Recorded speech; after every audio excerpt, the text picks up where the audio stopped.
విమర్శ వ్యాఖ్యలు చేసే రామ్ గోపాల్ వర్మ చివరికి చెన్నై నగరం కోసం సహాయపడే వాళ్ళను కూడా విడిచిపెట్టలేదు.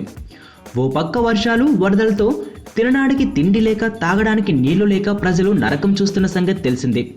ఇలాంటి సమయంలో వారికి ఏదో ఒక సహాయం చేయాలని మన సినీ స్టార్లు విరాళాలు ప్రకటిస్తే దానిని కూడా తప్పుపట్టేశాడు వర్మ.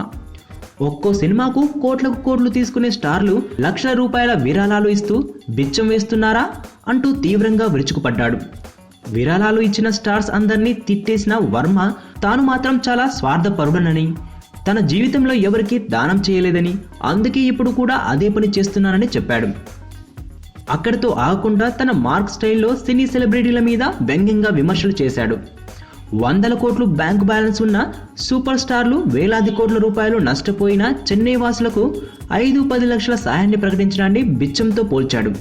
సూపర్ స్టార్లు 10 లక్షలు 5 లక్షల డబ్బు ఇస్తే అంత డబ్బును ఏం చేయాలో అర్థం కాక చెన్నై ప్రజలు స్పృహ కోల్పోతారని వర్మ చెప్పాడు. దానికంటే ఇవ్వకుండా ఉండడమే మంచిదన్నారు.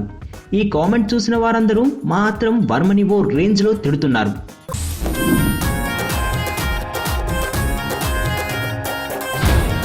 మంచి సినిమా, ఒక మొగుడు 2 పిల్లల కథ. ముద్దు ముద్దు ఈ అల్లరి మొగుడికి ఒక కంచెలంటోడు తగలాలి, అప్పుడు సరదా తిరుగుద్ది. తిరగేస్తాడు కుమ్మేస్తాడు దంచేస్తాడు ఆడేనే నువ్వు అడిగే బాల